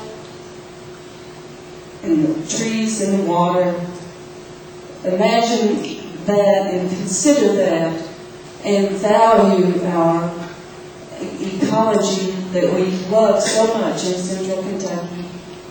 And please don't let Kentucky American destroy all that beauty with this proposed pipeline. There is a better way, and I hope that you will see that bringing water from Louisville to Shelbyville is much less destructive of our beautiful state. Thank you. Thank you. There's no way I'm going to be able to pronounce this person's last name because I'm having a hard time reading it. First name is Sharon. The last name starts with an L. It's L-A-N-H. Sorry. My name is Sharon Lombardo, and I live in Owenton County. I've been here about 15 years, and one of the things that has impressed me has been how much people who live here really care about the area that they live in, whether they're farming or working in another capacity, traveling to and from Owenton County. People who live here hold the land very close to their heart. And I can understand, after being here for this short amount of time, why that should be. Because I've come to love it in my own way very much too. When I first heard about this proposal, I had the opportunity to speak to a gentleman who's an engineer and worked in one of the state water departments, I'm not sure which one, and I asked him about the Kentucky River, and I said, you know, if they're going to pull that much water out of the Kentucky River to satisfy the needs of Lexington, what will that do to the Kentucky River? And the gentleman insisted to me that it would have absolutely no effect at all. And I found that so incredible that it raised a big question mark in my mind. And so I've been listening to this discussion for some time, and honestly, the more I listen, the more questions I have about the possibility of the Kentucky American route coming through the way they proposed. And I just want to conclude with this one other experience that I have. Before I lived here, I lived in Chicago for a long time. My daughter still owns a home in Chicago, which has 3 units in it. So 3 separate families are living in this house. And it's been a stunning thing to me. I don't think people here realize how much they're actually paying for water. Because my daughter's home, with 3 families, has a water bill equivalent in 3 months to what I pay as a single person for 1 month in this county. Now, of course, there are a lot of factors and economies of scale and all that. But even still, I think the issue is a serious one. How much the people of a rural county are having to pay for their basic needs, their basic utilities, and water must be considered to be one of our most precious natural resources in addition to our land. So it seems to me that we need to think very seriously before we undertake an effort that would destroy what's considered so precious to the people who live here. And I'm not an expert on all this, but what I do see growing very legitimately is grassroots organizations who are seriously committed to see that this issue gets further, at least looked into further before the final decision is made. And I think that's a healthy thing. Thank you. Next.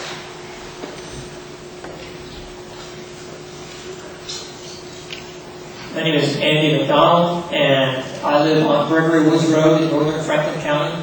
My home is not precisely on the pipeline route, but I travel through the area where the pipeline would go regularly. To begin, I'm puzzled by the fact that in 2004, the Bluegrass Water Supply Consortium put forward a study which has been presented to us as explaining why the Pool 3 pipeline option was selected. In that proposal, it's very clear this is a two-phase project. We don't hear about phase 2 anymore. They say in the proposal, in this $400,000 study, which is the foundation of this project, that this is a two-phase project, and phase 2 goes to the Ohio River. But when we started questioning it, when the Citizens for Alternative Water Solutions started bringing it up, we said, wait a minute, Lexington said they wanted Kentucky River water, but this is a two-phase project going to the Ohio River. What's the deal? So they stopped talking about it. And now let's talk about lift gates or something else on the dam at Pool 3. Well, what's that going to cost?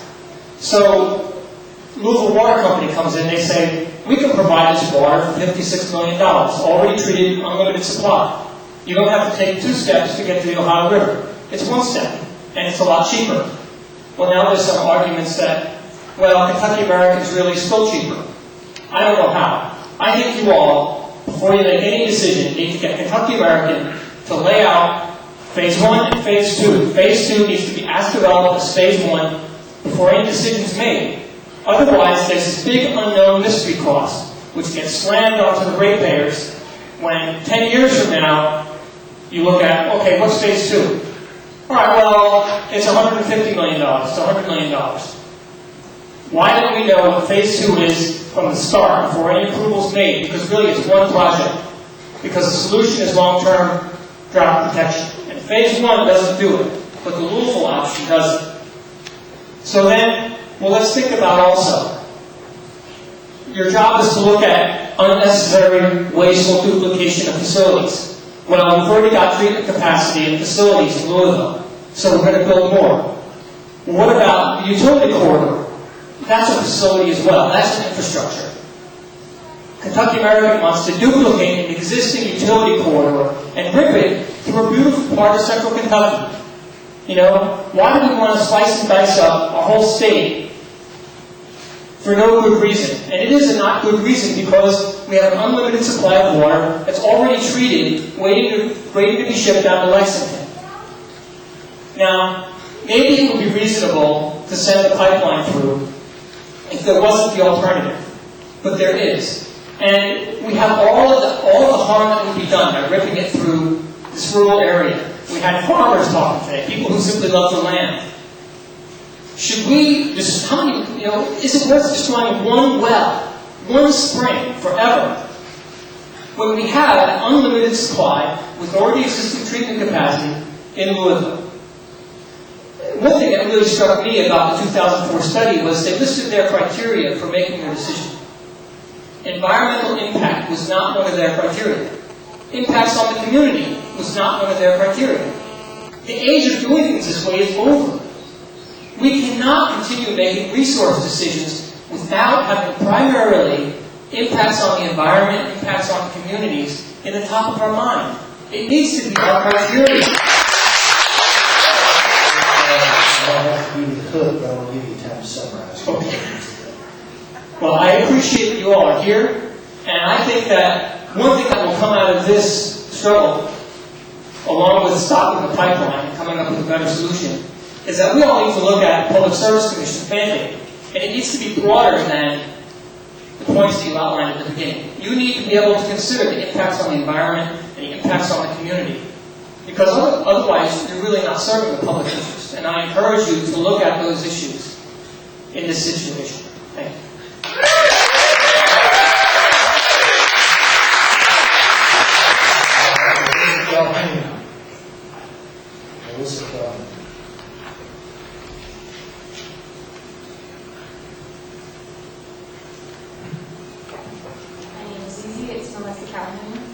If you would just come a little closer to the mic.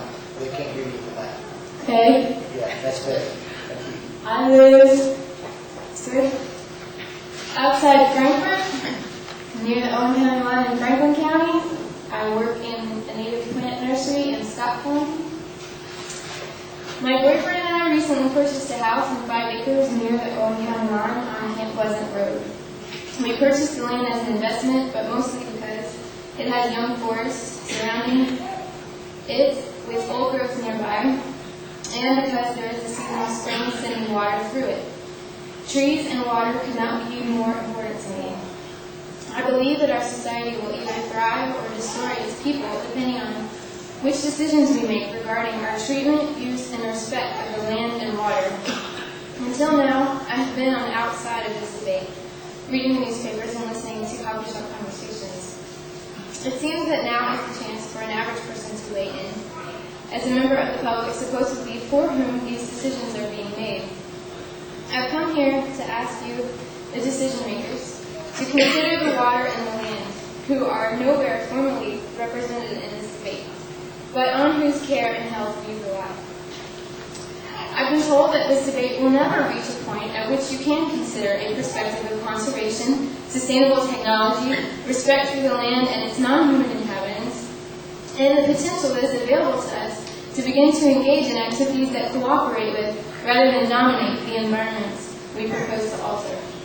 I've been told that by raising these issues, my opinion falls on deaf ears.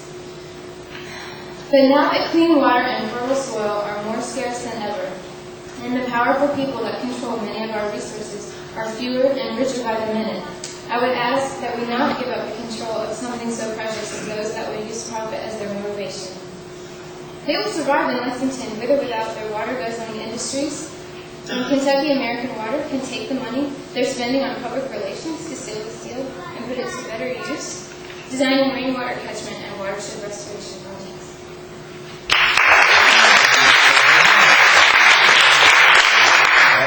Brian Geyer.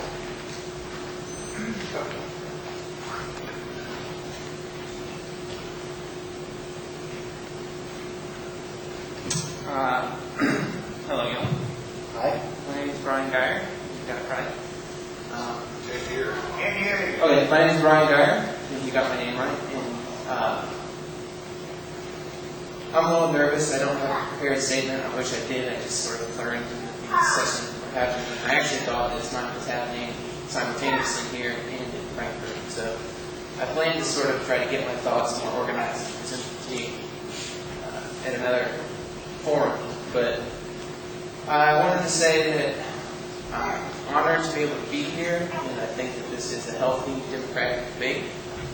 And I want to ask you to be cautious of something that I have a concern about, which is profit motive. Very simply, and I don't think that it can be overstated, that profit motive is butting heads with local democracy right here, right now. And I want to offer this perspective. If you follow the ladder up from Kentucky American Water, which I'm sure is full of really good people with good intentions, if you follow it up, it goes to American Water. If you follow it up, it goes to RWE, one of the largest energy companies in the world. If you follow them back to their privatization of water, when they started it, it goes to about the turn of the millennium, around 2000. And if you look at the meetings they were having with other giant energy companies of Europe, like the Beldi, they got together and they sort of looked at this problem of the global water crisis, scarcity of resources, population boom, and they said, look, we've got to solve this crisis, just like Kentucky American Water said, look, we have to solve this crisis. But at the same time, they said, we can make a lot of money off this. And so they set out to do that. Not a bad idea. But everywhere that these multinational companies are implementing privatization on the ground, it's a disaster. And it didn't work in Bolivia, it didn't work in Atlanta, and it's not going to work here. And I think that you have to caution against, inside all these ideas and proposals and emotions, where the profit motive is. And we've got to be able to put a bridle on it and give more importance to these ideas that everyone else is talking about.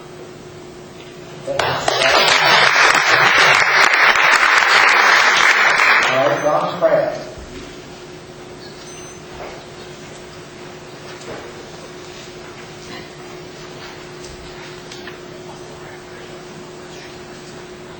Ron Pratt. Oh, he's still okay.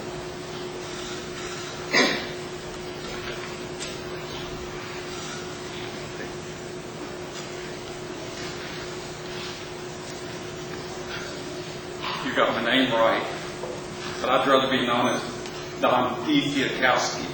That was one of my earlier names I took in front of the Urban County government because D. Fiakowski threatened to come in and stop their development across from Calumet. And so I knew that I would be influential if I used that last name. That's the truth. The influence in this country is much like something I saw on an email I got today. It was an email with a photograph of about 8 women who were later done an extreme makeover and came out looking like models. And that essentially is what's happening in today's society. We have agencies that work for Kentucky American that do extreme makeovers. We have their models such as the Bluegrass Water Supply Commission or a mayor or a judge representing them. And the extreme makeover is a lack of truth in what is presented. And you as a Public Service Commission, I hope, represent the public. I joined this argument because I saw the figure of $265 million as opposed to $55 million. I'm from Lexington, Kentucky, and as a logic, as a simple argument of logic, I knew that the difference was substantial. And I'm talking about both phases of their project. And I've also seen figures, and I plan, and I thank someone for telling me to speak all 3 nights. And I hope to join Kathy. I will share information and statistics and charts to show you that the cost will be substantial for the ratepayers and the taxpayers. And that the alternative is much more logical and much more beneficial to us, the average citizen. And I know that you, as Kentucky American Water employees, who I've known and seen since the battle against their pipeline through the wrong place in Woodford County, I know you all make substantial money, and these people don't from their work here tonight. And I know they speak with love and with their heart for their lands, and that is essential to them. And I know that the corridor along I-64 on the north side, which is the best method of getting water, will damage some people's property, but less damage to the environment and less threat in terms of future development, because it'll be in the same area as development already exists. You need to represent the public. And the public's interest is not the profits that pay the salaries of the people that they hire. The public is a person that may have to pay the difference between $55 and $265 million. 3 nights. How many? You're I will submit, and I will share more with you next time. There was an Indian speaking in front of the public, and he's not paraphrasing, and it's made me think about their love of their land. He said, "Power without love." No, he said, "Love without power is a waste." He said, "Power without love is abuse. We are abusing our future. We are abusing our children's future. We don't need to do it anymore. Thank you.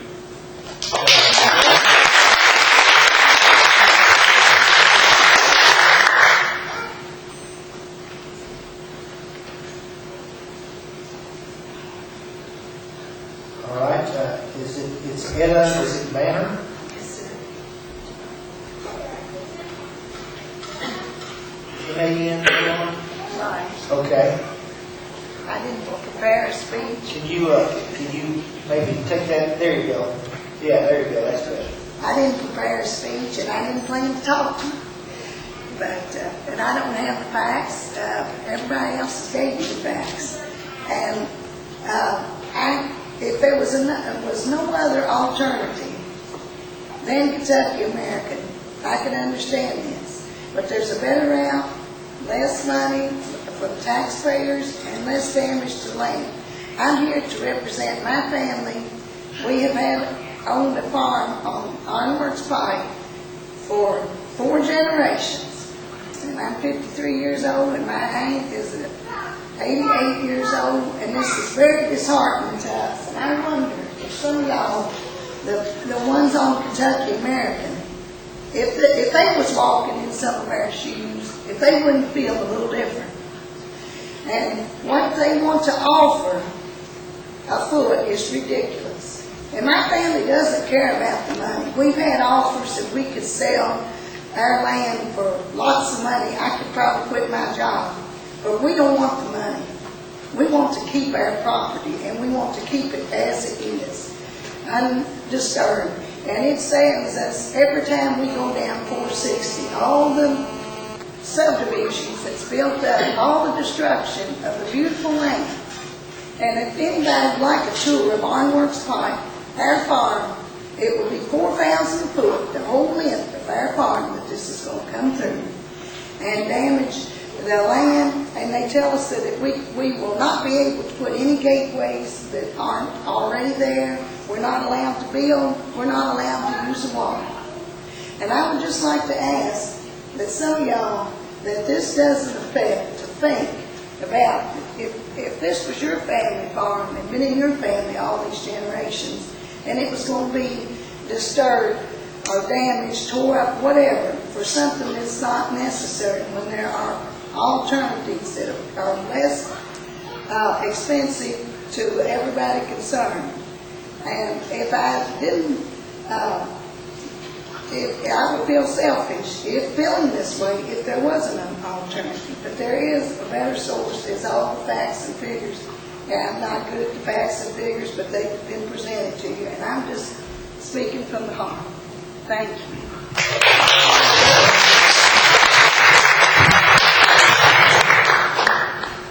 Joel Dufour.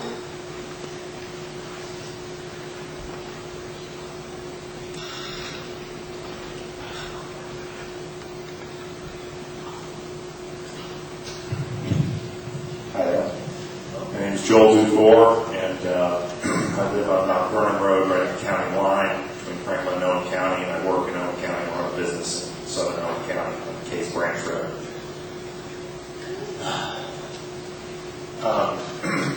The way I see this situation, we've got a very big player, and they are playing people and entities like cards.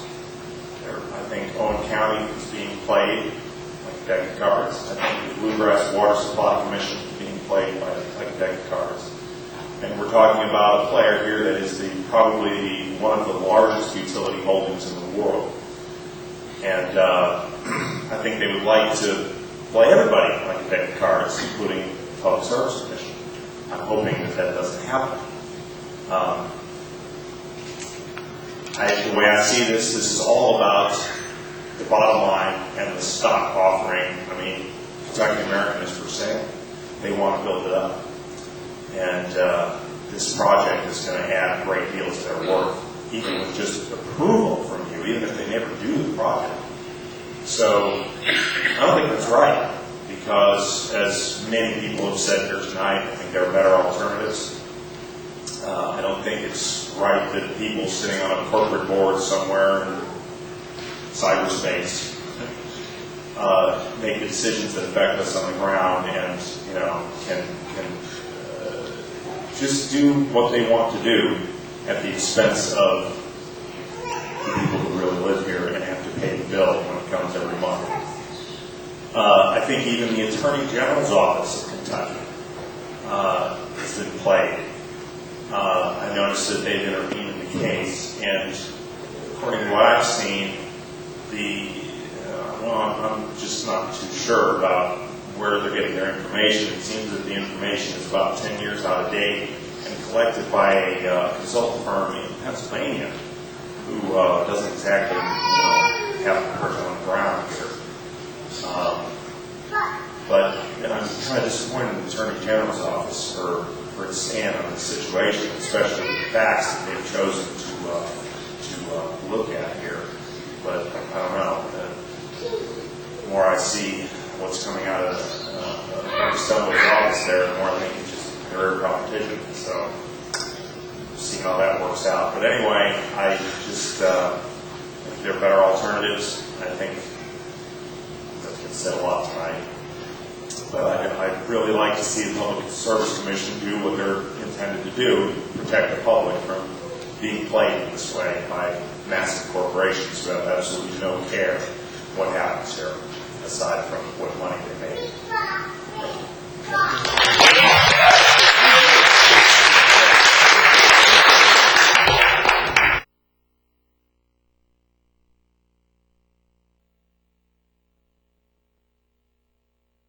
Staff indicates that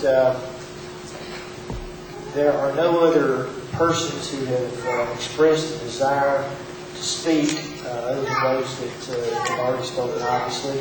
We've gone through 9 pages or so of sign-ins and have heard from several of you, but let me make sure and sort of make one last call before we all go home and inquire as to whether or not there is anyone else in the auditorium this evening who wishes to address the Commission with regard to this matter and has not already done so. All right. It does not appear that anyone else wishes to address the Commission. The Commission is very appreciative of the comments that each of you have made. I can guarantee you that they will be written up and will be considered by the Commission in our ultimate deliberations in the case. As I said before, we will be in Lexington day after tomorrow evening at the same time at the Dunbar High School. We will be in Frankfort at 5 o'clock Thursday afternoon at the PSC hearing location at 211 Sauer Boulevard to have another one of these meetings. Certainly, as a couple of folks have indicated, you're more than welcome to come to one or both of those meetings and speak again. I'm sure that there will be folks from Fayette County that will speak. There will probably be many folks from Franklin County that will speak, but we would love to hear from some of y'all again if you want to make the trip. Again, thank you for taking the time from your families and from your businesses to come this evening. It is very instructional for us. You all pay the salaries of each of the 3 of us as well as our staffers, and we do will endeavor to try to consider all aspects of this in our deliberations. With that said, again, thank you very much, and please everyone be careful driving. Thank you for having this meeting.